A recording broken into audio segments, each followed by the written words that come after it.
नमस्कार साथियों, स्वागत है आपका दृष्टि आईएएस के इकोनॉमी दिस वीक प्रोग्राम में। इस प्रोग्राम के अंतर्गत हम पिछले एक सप्ताह में लगातार चर्चा में रही अर्थव्यवस्था की महत्वपूर्ण खबरों पर आपके साथ विस्तार से बात करते हैं, ताकि इनसे संबंधित अगर कोई भी प्रश्न आपके एग्जामिनेशन में आता है तो आप उसे ठीक कर सके, अपनी परीक्षा क्वालिफाई कर सके। तो चलिए प्रोग्राम की शुरुआत करते हैं। इस प्रोग्राम की शुरुआत हम करेंगे, लेकिन उससे पहले आप हमारे चैनल को सब्सक्राइब जरूर करिए और बेल आइकन दबाइए, ताकि सभी प्रोग्राम का नोटिफिकेशन आपको मिल जाए। इन प्रोग्राम से आप जुड़े, इनका लाभ उठाएं। साथ ही इन सभी प्रोग्राम की यानी इकोनॉमी दिस वीक में जितने भी प्रोग्राम आ रहे हैं, इनकी पीडीएफ फाइल आपको इकोनॉमी दिस वीक दृष्टि आईएएस के टेलीग्राम चैनल पर उपलब्ध कराई जा रही है। डिस्क्रिप्शन में उसका लिंक आपको मिल जाएगा, वहां जाकर के आप हमारे टेलीग्राम चैनल को सब्सक्राइब भी कर सकते हैं और पीडीएफ फाइल भी ले सकते हैं।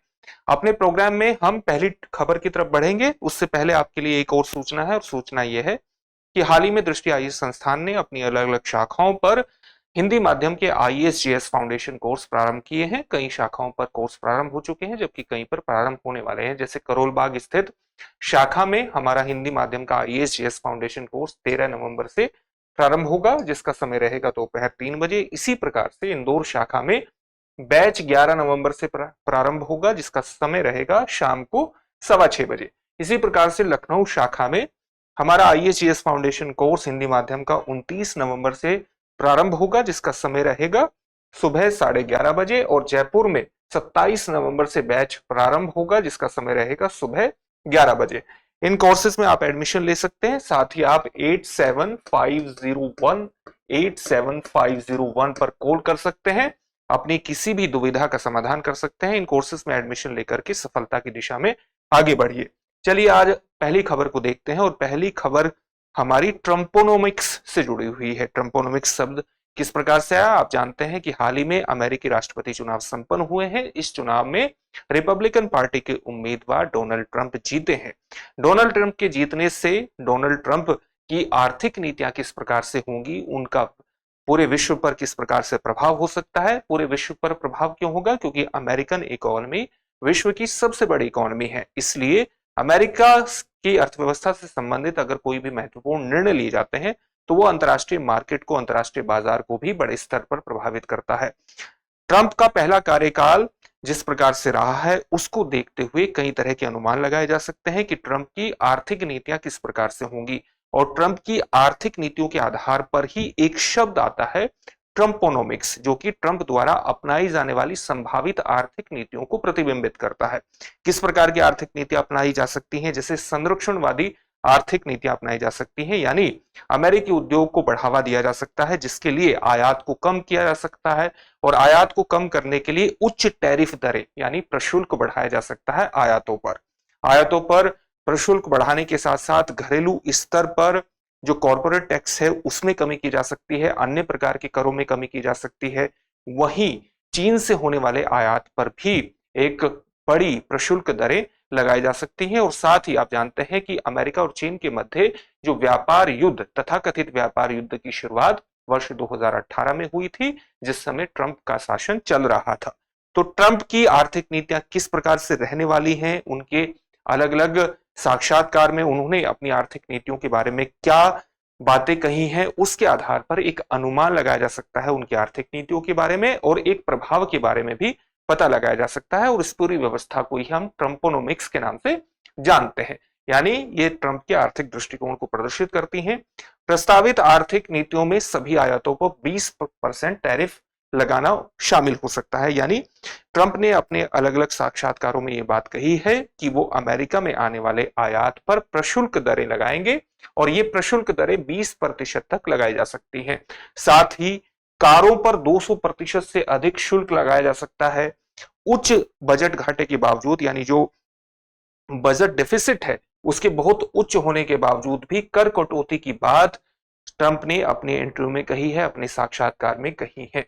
ट्रंप के सामान्य आर्थिक दृष्टिकोण, जिसमें संरक्षणवाद भी झलकता है और साथ ही आयातों पर प्रतिबंध भी झलकते हैं, प्रशुल्क बढ़ा करके कई तरह की संभावित जोखिम पैदा कर सकते हैं। जैसे अमेरिका में इनके माध्यम से मुद्रास्फीति में बढ़ोतरी हो सकती है। मुद्रास्फीति में बढ़ोतरी किस प्रकार से होगी, वो बढ़ोतरी इस प्रकार से होगी, अगर कर कम किए जाते हैं, अमेरिकन लोगों पर कर कम किए जा सकते हैं, कर कम किए जाते हैं, तो उनकी चीजों को खरीदने की जो क्षमता है वो क्षमता बढ़ेगी, हमें ज्यादा से ज्यादा चीजों को खरीद सकते हैं। तो शुरुआत में चीजों की खरीद तो बहुत ज्यादा बढ़ेगी और उसके कारण प्रोडक्शन भी बढ़ सकता है, लेकिन उच्च आयात कर और साथ ही खरीद करने वाली क्षमता, उच्च आयात कर के बढ़ने से क्या होगा, जो आयात से आने वाला सामान है वो क्या हो जाएगा, महंगा हो जाएगा और एक समय के बाद इस क्षमता में भी एक तरह से गिरावट आ सकती है और समय के साथ यहां पर भी जो सामान खरीदा जा रहा है उसकी दरें भी बढ़ सकती हैं, वो भी महंगा हो सकता है। तो अमेरिका में ओवरऑल महंगाई दर बढ़ने की संभावना रहती है अगर इस प्रकार की नीतियां बनाई जाती हैं, और उससे फेडरल रिजर्व को, अमेरिका का जो सेंट्रल बैंक है फेडरल रिजर्व, उसको कुछ कदम उठाने पड़ सकते हैं जिसका भारत सहित वैश्विक आर्थिक जो बाजार है उस पर एक प्रभाव पड़ सकता है, उस पर एक प्रभाव पड़ने की पूरी संभावना रहती है। क्योंकि अगर फेडरल रिजर्व अपने यहां ब्याज दरों को बढ़ाता है, तो ब्याज दरों को बढ़ाने का मतलब है कि जो अलग अलग अमेरिका के जो निवेशक हैं, जो कि अलग अलग देशों में अलग अलग क्षेत्रों में प्रतिभूतियों में निवेश करते हैं, अलग अलग तरह की परिसंपत्तियों में निवेश करते हैं, जिसको आप फॉरेन पोर्टफोलियो निवेश के नाम से जानते हैं। आज हमारा टॉपिक भी है एक फॉरेन पोर्टफोलियो निवेश, उसको विस्तार से जानेंगे। तो वो जो निवेशक हैं, पोर्टफोलियो निवेशक, वो अमेरिकी बाजार में फिर से निवेश कर सकते हैं और दुनिया के दूसरे क्षेत्रों से अपने निवेश को वापस ले सकते हैं। इससे विकासशील देशों में, खासतौर से भारत में भी एक धन के बहिर्गमन को बढ़ावा मिल सकता है। तो इस प्रकार से भारत पर भी इसका नकारात्मक प्रभाव पड़ने की संभावना रहेगी। अमेरिकी अर्थव्यवस्था पर प्रभाव किस प्रकार से पड़ेगा? प्रस्तावित टैरिफ यानी उच्च टैरिफ दरों के साथ साथ कर कटौती से शुरू में अमेरिकी अर्थव्यवस्था को प्रोत्साहन मिल सकता है, जैसा कि अभी हमने कहा था, लेकिन अंततः उससे मुद्रास्फीति बढ़ेगी। मुद्रास्फीति अगर बढ़ेगी तो अमेरिका के सेंट्रल बैंक को हस्तक्षेप करना पड़ेगा और वो मुद्रास्फीति को नियंत्रित करने के लिए ब्याज दरों में बढ़ोतरी कर सकता है। मुद्रास्फीति के दबाव के कारण फेड अपने दर कटौती चक्र, हाल ही में फेड ने अपनी जो ब्याज दरें हैं उसमें कटौती करने और बढ़ाने की एक साइकिल चल रहा है, तो उसकी जो दर कटौती चक्र चला हुआ है, साइकिल चला हुआ है, उसको वो समाप्त कर सकता है। यानी अगर वो दर कटौती करने की उसने एक प्रक्रिया प्रारंभ की हुई है तो उसको समाप्त कर सकता है और आने वाले समय में ब्याज दरों को या तो उसी स्तर पर रहने की संभावना, उसी स्तर पर रख सकता है या ब्याज दरों को बढ़ा भी सकता है। और अगर ब्याज दरों को बढ़ाता है तो वैश्विक विकासशील देशों से, जो विकासशील देश हैं, उनके बाजारों से प्रतिभूति निवेशक अमेरिका में वापस जा सकते हैं, तो जिससे वैश्विक ब्याज दरें और आर्थिक स्थिरता नकारात्मक रूप से प्रभावित हो सकती है वैश्विक स्तर पर। तो ये हमने अमेरिकी अर्थव्यवस्था के प्रभावों को देख लिया। भारत के लिए किस प्रकार के निहितार्थ होते हैं? अगर अमेरिकन फेडरल रिजर्व किसी भी प्रकार के निर्णय लेता है तो उससे एक दबाव भारतीय रिजर्व बैंक पर भी आता है कि भारत में भी रिजर्व बैंक उसको ध्यान में रखते हुए कुछ कदम उठाए। तो भारत की मौद्रिक नीति भी उससे प्रभावित हो सकती है। अमेरिकी मौद्रिक नीति के रुख से भारतीय मौद्रिक नीति पर भी एक प्रभाव पड़ सकता है और उसको ध्यान में रखते हुए रिजर्व बैंक कुछ महत्वपूर्ण निर्णय ले सकता है। इसी प्रकार से विदेशी मुद्रा और बॉन्ड बाजार में भी अस्थिरता आ सकती है। अमेरिकी डॉलर कमजोर हो सकता है। कमजोर क्यों होगा? कि जैसे जैसे मुद्रास्फीति बढ़ेगी इन नीतियों से अमेरिका में, तो मुद्रास्फीति का सीधे से बढ़ने का मतलब है कि जो चीज पहले $10 में आती थी वो 11 या 12 या 13 डॉलर में आएगी। इसका मतलब क्या हुआ कि डॉलर की जो वैल्यू है वो लगातार गिरती जा रही है, उसका मूल्य गिरता जा रहा है। तो अमेरिकी डॉलर कमजोर हो सकता है, जिससे वैश्विक वित्तीय बाजार में अस्थिरता बढ़ने में मदद मिल सकती है, जिसका असर भारत की विदेशी मुद्रा के साथ साथ उसके बॉन्ड बाजारों पर भी उसका एक प्रभाव पड़ सकता है, एक नकारात्मक प्रभाव पड़ सकता है। समय के साथ देखने को मिलेगा कि किस प्रकार की नीतियां ट्रंप अपनाते हैं और उसके किस प्रकार के प्रभाव होंगे। एक अनुमान लगाने की कोशिश हम यहां पर कर रहे हैं। साथ ही वैश्विक व्यापार और आपूर्ति श्रृंखला में कुछ व्यवधान भी पैदा हो सकते हैं।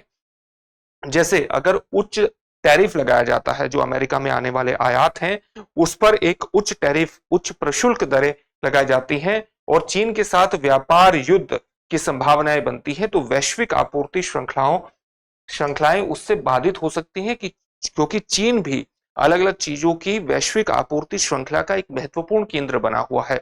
इसलिए अगर चीन के साथ किसी भी तरह की व्यापार युद्ध की शुरुआत होती है तो वैश्विक आपूर्ति श्रृंखला अलग अलग चीजों को लेकर के प्रभावित हो सकती है, जिससे भारत की वृद्धि और अंतर्राष्ट्रीय व्यापार भी उससे प्रभावित होने की संभावना बन जाती है। अब हम आगे देखते हैं किस प्रकार की और नीतियां रह सकती हैं। जैसे अलग अलग साक्षात्कार में ट्रंप ने कहा है अपनी आव्रजन नीतियों को लेकर के और साथ ही इमिग्रेशन पॉलिसी को लेकर के और साथ ही ग्रीन कार्ड के बारे में भी कुछ बातें कही हैं। जैसे ट्रंप का यह कहना है कि अमेरिकी कॉलेजों के विदेशी स्नातकों को स्वचालित रूप से यानी ऑटोमेटिक रूप से ग्रीन कार्ड देने के ट्रंप के प्रस्ताव से भारतीय छात्रों को लाभ हो सकता है। ट्रंप ने यह कहा है कि अमेरिकन कॉलेज में पढ़ने वाले विदेशी छात्रों को ऑटोमेटिक रूप से ग्रीन कार्ड मिलेगा और ग्रीन कार्ड एक ऐसी व्यवस्था है जो अमेरिका में रहने की एक आपके लिए स्मूथ प्रबंधन कर देती है, एक सरल प्रबंधन, सहज प्रबंधन कर देती है। तथा इसके साथ साथ ट्रंप का यह भी कहना है कि इस तरह की ग्रीन कार्ड मिलने के साथ साथ भारतीय छात्र अमेरिका में अध्ययन करने और रहने के लिए प्रोत्साहित किए जाएंगे। यानी अगर ट्रंप इस प्रकार की नीति को अपनाते हैं तो भारत को इससे फायदा होने का लाभ है, लेकिन इस बात पर बहुत शंकाएं हैं कि इस प्रकार की नीतियां अपनाई जाएंगी या नहीं अपनाई जाएंगी। मुद्रास्फीति संबंधी जोखिम हमने बात कर ही ली है कि किसी भी प्रकार के चाहे वैलिड आव्रजन हो, इमिग्रेशन हो या इनवैलिड इमिग्रेशन हो, वैध और अवैध आव्रजन पर अंकुश लगाने से अमेरिका में मुद्रास्फीति संबंधी दबाव और ज्यादा बढ़ सकते हैं, इस प्रकार के अनुमान लगाए गए हैं। वहीं ग्रीन कार्ड प्रस्ताव भारत में अधिक कुशल श्रमिकों को आकर्षित कर सकता है। भारत से अगर ग्रीन कार्ड जैसी व्यवस्थाओं को लागू किया जाता है तो ऐसा हो सकता है कि भारत के जो स्किल्ड लेबर हैं, यानी बहुत जो कुशल श्रमिक हैं, या आप कह सकते हैं कि जो भारत के बड़े बड़े प्रबंधन संस्थाओं से पढ़े हैं, भारत की बड़ी बड़ी टेक्नोलॉजिकल यूनिवर्सिटी से पढ़े हैं, जो आईटी क्षेत्र में जो कुशल श्रमिक माने जाते हैं, वो अमेरिका जाने की तरफ आकर्षित हो सकते हैं, अमेरिका में जॉब करने की तरफ आकर्षित हो सकते हैं, अमेरिकी कॉलेज में पढ़ने की तरफ आकर्षित हो सकते हैं। तो इस नीति का एक प्रभाव ये भी पड़ने की संभावना है। इसी तरह से भारतीय व्यापार के लिए भी कुछ संभावित लाभ के अनुमान लगाए गए हैं।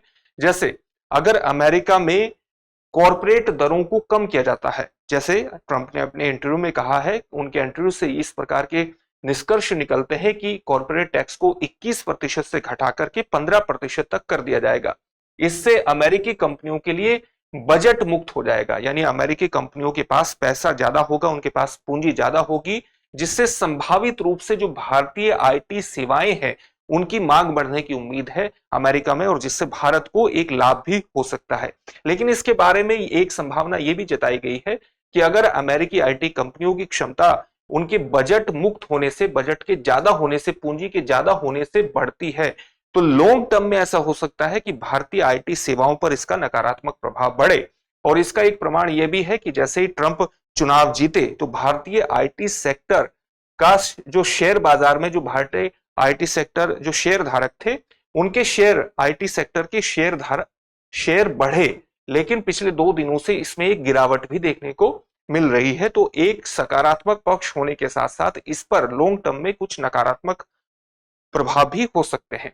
साथ ही एलन मस्क पर भी कुछ बातें कही गई हैं, क्योंकि आप जानते हैं कि जो एलन मस्क हैं उन्होंने ट्रंप को ही पूरे कैंपेन के दौरान एक समर्थन दिया है, और इससे यह अनुमान लगाया गया है कि ट्रंप प्रशासन में उनकी संभावित महत्वपूर्ण भूमिका हो सकती है। एलन मस्क टेस्ला कारों, अंतरिक्ष अन्वेषण, क्योंकि आप जानते हैं कि स्पेस एक्स के मालिक हैं एलन मस्क, और उपग्रह स्पेक्ट्रम आवंटन से संबंधित नीतियों को एलन मस्क प्रभावित कर सकते हैं ट्रंप प्रशासन की। इससे भी कई तरह के प्रभाव होने की उम्मीद है, और साथ ही भारत पर भी एलन मस्क के व्यावसायिक हितों को समायोजित करने यानी एडजस्ट करने का एक दबाव हो सकता है भविष्य में। और ऐसा दबाव हो सकता है कि एलन मस्क भारत में भी कोई टेस्ला मैन्युफैक्चरिंग यूनिट शुरू करे।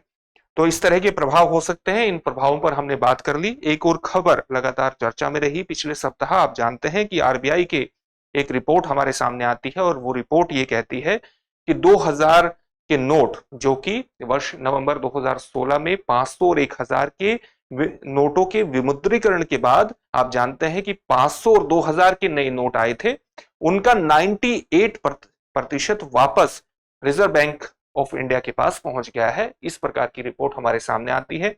ये खबर क्या है?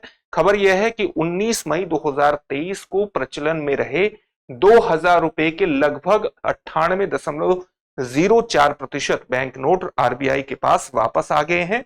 19 मई 2023 को प्रचलन में मौजूद 2000 रुपए के बैंक नोटों का कुल मूल्य कितना था? 3,56,000 करोड़ रुपए था। 31 अक्टूबर तक यह राशि घट करके 6,970 करोड़ रुपए हो गई है, यानी 2000 के नोटों का लगभग 98% हिस्सा आरबीआई के पास वापस पहुंच गया है। तो इसके संपूर्ण परिप्रेक्ष्य पर अब हम चर्चा करेंगे।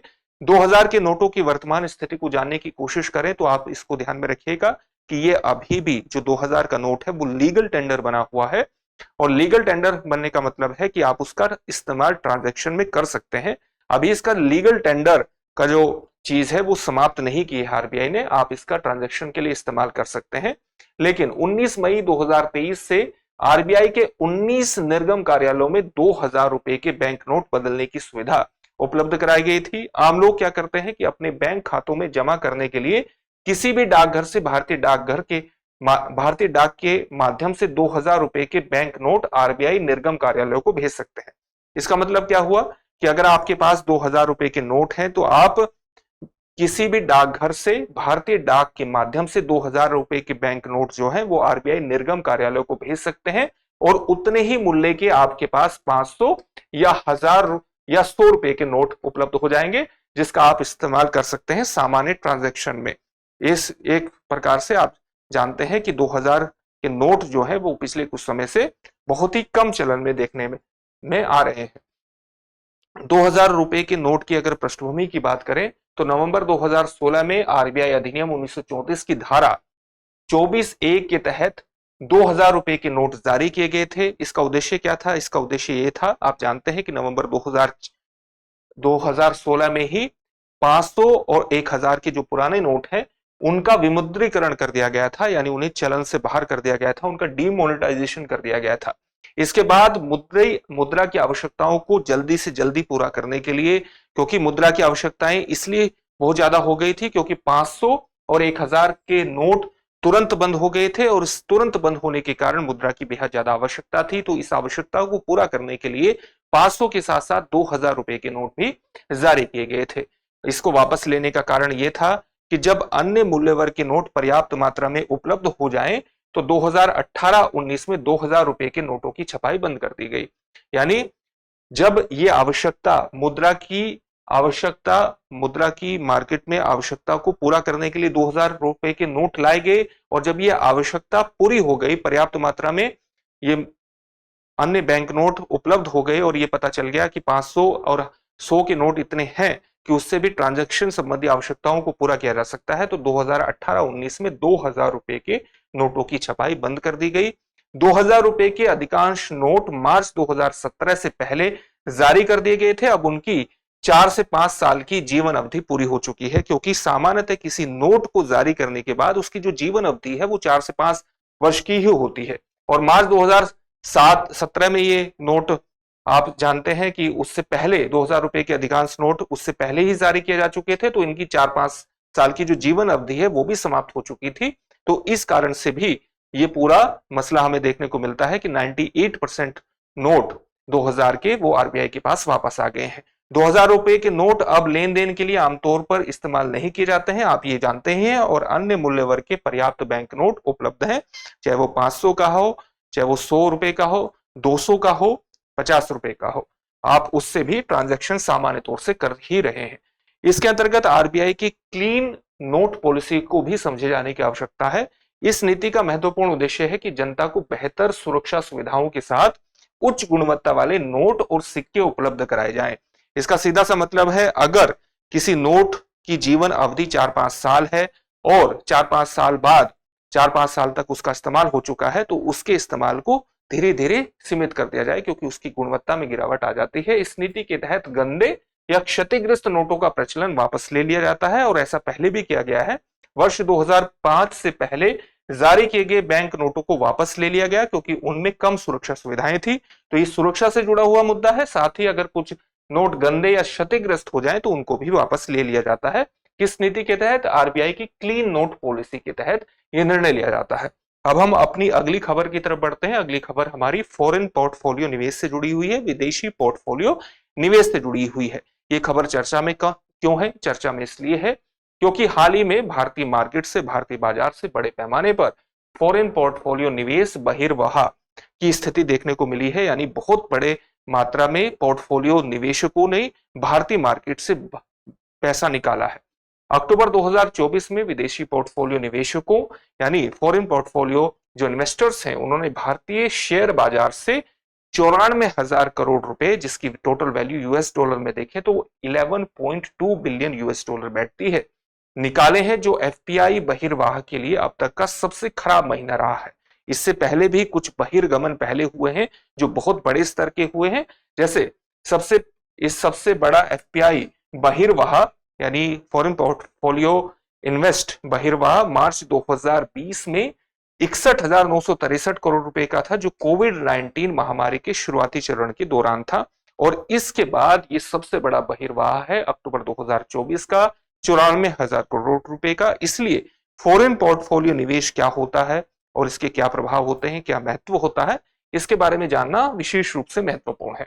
चलिए इसके बारे में जानने की कोशिश करते हैं। यह है क्या, विदेशी व्यक्तियों या कंपनियों या संस्थानों द्वारा किसी दूसरे देश के वित्तीय बाजारों में किए गए निवेश को ही आप फॉरेन पोर्टफोलियो निवेश कहते हैं। कोई भी दूसरे देश का व्यक्ति हो या संस्थाएं हो या कंपनी हो, वो किसी अन्य देश के वित्तीय बाजार में वित्तीय परिसंपत्तियां खरीद करके निवेश करना चाहती है, तो उसको हम फॉरेन पोर्टफोलियो निवेश के नाम से संदर्भित करते हैं। और इस प्रकार का निवेश स्टॉक मार्केट में आ सकता है, स्टॉक के रूप में आ सकता है यानी शेयर के रूप में आ सकता है, बॉन्ड में भी आ सकता है और अन्य प्रतिभूतियों यानी सिक्योरिटीज में भी आ सकता है। इसकी मुख्य विशेषताएं किस प्रकार से होती है, ये निवेश अल्पकालिक निवेश होता है, यानी बाजार के उतार चढ़ाव के आधार पर ही अपने प्रॉफिट को उम्मीद करता है, अपने प्रॉफिट की उम्मीद करता है, और बाजार के उतार चढ़ाव के आधार पर ही प्रॉफिट कम या ज्यादा होता है। इसलिए कोई भी निवेशक करता है तो शॉर्ट टर्म निवेश ही इसको सामान्य तौर से माना जाता है, और लॉन्ग टर्म निवेश के रूप में एफडीआई को माना जाता है, फॉरेन डायरेक्ट इन्वेस्टमेंट को माना जाता है, जो किसी दूसरे देश में किसी कारखाने को, किसी फैक्ट्री को स्थापित करने और या किसी कंपनी के नियंत्रण या प्रबंधन क्षमताओं को हासिल करने से संबंधित होता है। साथ ही एफपीआई की दूसरी विशेषता यह होती है कि कोई प्रत्यक्ष नियंत्रण इसके अंतर्गत हासिल नहीं किया जाता, यानी कंपनी को चलाने का या उसको प्रबंधित करने का, नियंत्रित करने के लिए निवेश नहीं किया जाता। निवेश किया जाता है कि कंपनी ग्रो करती है तो उसके ग्रो करने पर हमारा भी शेयर अगर है तो एक डिविडेंड आ जाए, उसका एक लाभांश हमें भी प्राप्त हो जाए अगर कंपनी ग्रो करती है। तो कोई प्रत्यक्ष नियंत्रण किसी अन्य देश की किसी कंपनी पर स्थापित इसके अंतर्गत नहीं किया जाता है। साथ ही एफपीआई के माध्यम से जो निवेशक हैं वो अलग अलग क्षेत्रों, अलग अलग देशों में निवेश कर सकते हैं और अपने निवेश का विविधीकरण करके अलग अलग क्षेत्रों में फैला करके अपने जोखिम को भी कम कर सकते हैं। तो ये महत्वपूर्ण विशेषताएं हैं एफपीआई के। एफपीआई के बारे में अगर हम ये जाने कि ये महत्वपूर्ण क्यों होता है, तो महत्वपूर्ण इसलिए होता है क्योंकि ये बाजार में तरलता को बढ़ावा देता है, यानी लिक्विडिटी बढ़ाता है, मार्केट में मनी को बढ़ाने में ये महत्वपूर्ण भूमिका निभाता है। जैसे फॉरेन पोर्टफोलियो निवेशक यानी फॉरेन पोर्टफोलियो इन्वेस्टमेंट देश के शेयर बाजार में धन प्रवाह को बढ़ाने में मदद करता है, ये तो सिंपल सी बात है। पूंजी का विस्तार होता है या देश की कंपनियों को विदेशी निवेशकों को शेयर बेचकर पूंजी जुटाने की अनुमति प्रदान करता है, यानी विदेशी निवेशकों को कोई भी कंपनी भारत की है और ये शेयर बेच देती है, शेयर इस पोर्टफोलियो निवेशक को, और इसके माध्यम से इस कंपनी को पूंजी उपलब्ध हो जाती है और इस पूंजी के माध्यम से ये कंपनी अपना विस्तार करने की संभावना को बढ़ा सकती है, अपना विस्तार कर सकती है, ग्रोथ कर सकती है, और ये जितना ग्रोथ करेगी उसके लाभांश का एक अंश इस शेयर के रूप में इस निवेशक को प्राप्त हो जाएगा। तो इससे क्या है कि कंपनी को बढ़ने और अपना विस्तार करने में बढ़ावा मिलता है और इससे अर्थव्यवस्था भी एक्सपेंड होती है। आप जानते हैं कि जैसे जैसे कंपनी के पास पूंजी आएगी, ये अपनी आर्थिक गतिविधियों का विस्तार करेगी और उत्पादकता बढ़ाएगी, उत्पादकता बढ़ाने के साथ साथ रोजगार भी बढ़ेगा और इससे अर्थव्यवस्था को भी बढ़ावा मिलता है।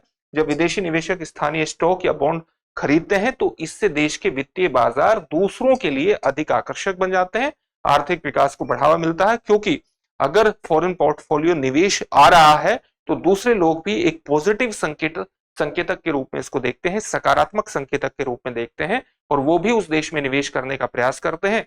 निवेश करने का प्रयास करते हैं तो उस देश में अलग अलग कंपनियों को अपना विस्तार करने की अनुमति मिलती है, वो अपनी गतिविधियों का, आर्थिक गतिविधियों का और ज्यादा विस्तार करते हैं, यही इसका महत्व है।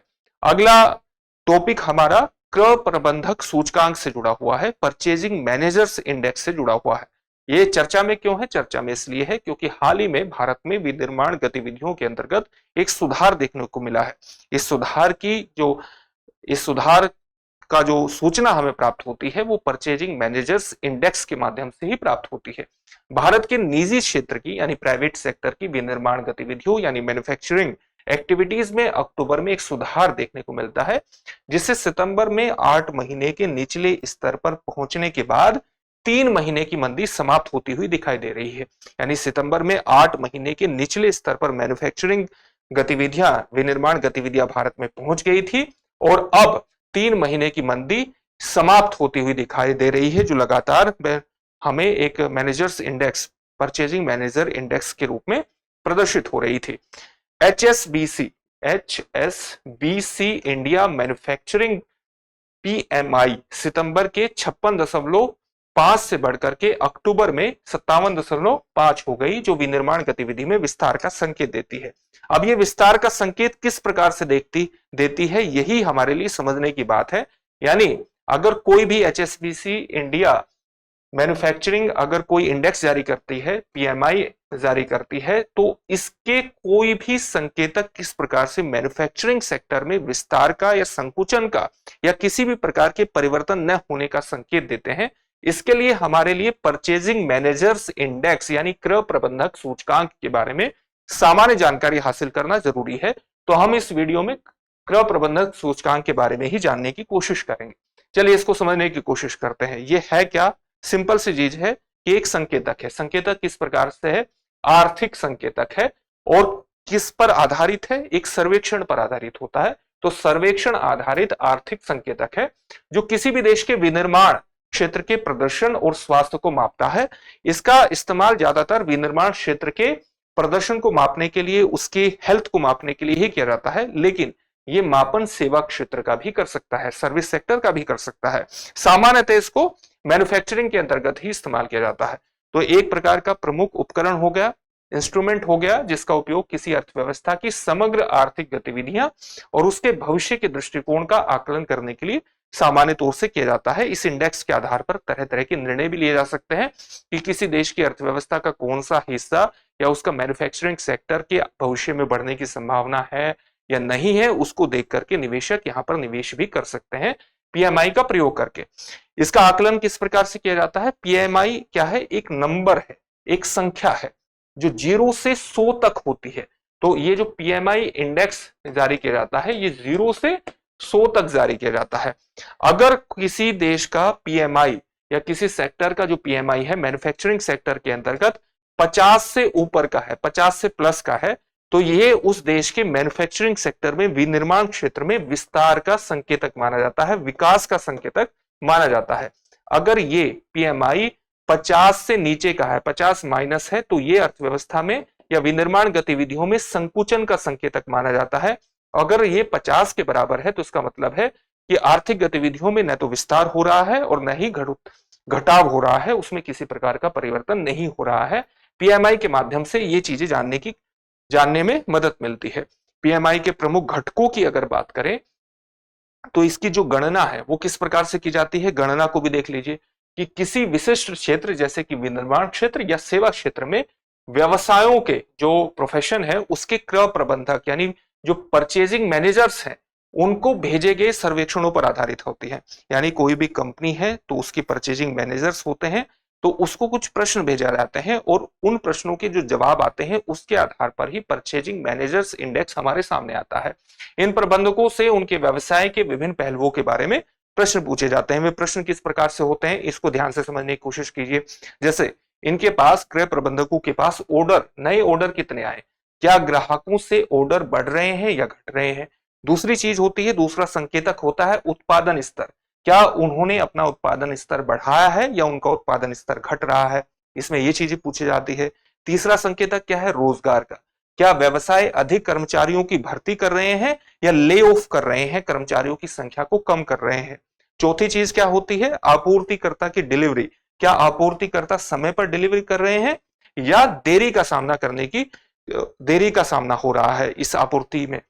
पांचवा संकेतक क्या है? इन्वेंट्री स्तर, क्या इन्वेंट्री बढ़ रही है या खत्म हो रही है। तो इन्वेंट्री के स्तर को भी मापने की कोशिश की जाती है क्योंकि वो भी एक महत्वपूर्ण संकेतक है। तो इन 5 संकेतकों के आधार पर ही ये पीएमआई इंडेक्स जारी किया जाता है। इसी के आधार पर यह पता लगाया जाता है कि किसी देश में विनिर्माण क्षेत्र में प्रगति हो रही है या नहीं हो रही है, और उसके लिए 0 से 100 अंक निर्धारित किए जाते हैं। अभी हमने बता दिया कि 50 का मतलब है कि किसी प्रकार का परिवर्तन नहीं हो रहा है आर्थिक गतिविधियों में। 50 से प्लस का मतलब है आर्थिक गतिविधियों का विस्तार हो रहा है।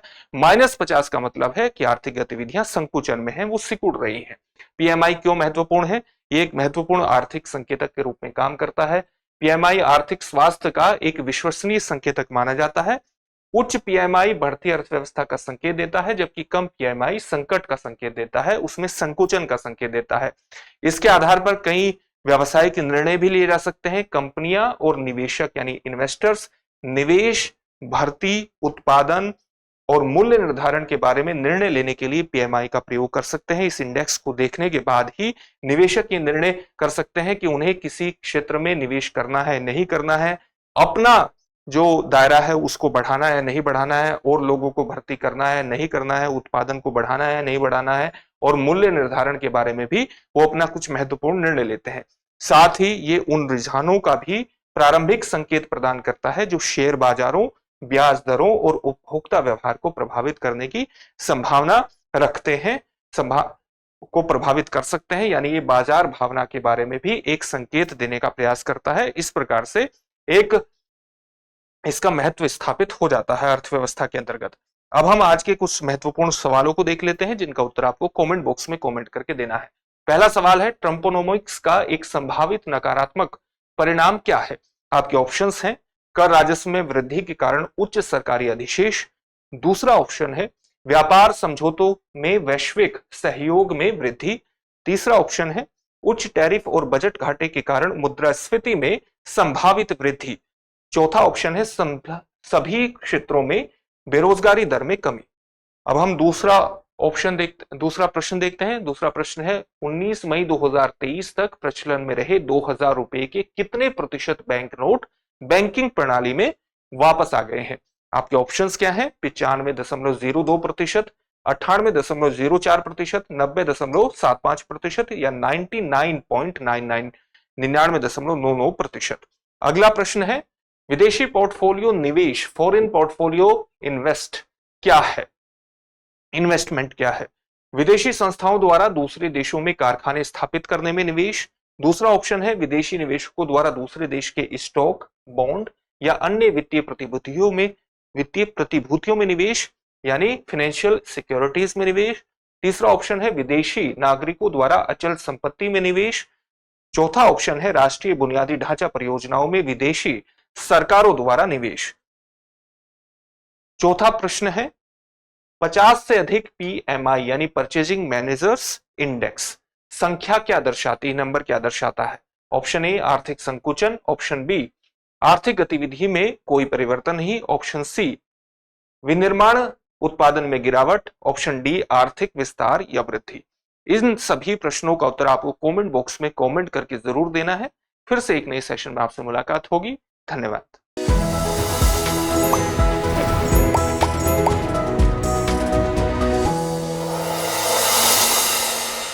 डियर व्यूअर्स, अपने एग्जाम की तैयारी को और बेहतर करने के लिए हमारे चैनल को लाइक, शेयर और सब्सक्राइब करना न भूलें।